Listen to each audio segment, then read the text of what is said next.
Welcome to Penrose Learning, where we make understanding easy. Welcome, fellow operators, to the exciting world of the Rainbow Six Siege Marketplace.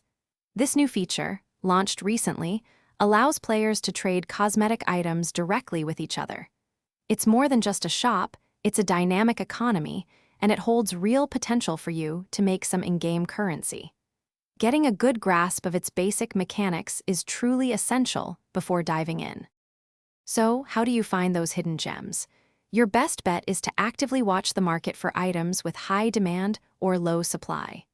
Popular operator bundles, seasonal skins, or even older, hard-to-get items can suddenly spike in value. Staying informed about what the community wants will give you a significant edge in finding profitable items. The core strategy is simple: buy low and then sell high. This requires a bit of patience and a keen eye for opportunity. You'll want to snatch up items when their prices are at their lowest point, perhaps when a new collection drops or during off-peak times. Then, hold onto them, waiting for the right moment when demand increases, allowing you to list them for a nice profit. It's important to remember that the R6 marketplace, like any economy, can be unpredictable. Prices can fluctuate wildly, so don't put all your credits into one skin. Diversifying your inventory across different item types helps protect your investments.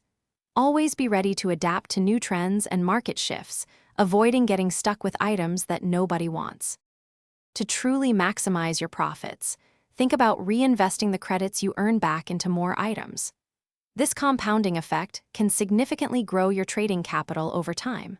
Always learn from your trades, both good and bad, and stay informed about game updates. Knowing what's coming next can give you a significant advantage in predicting market movements and securing those big wins.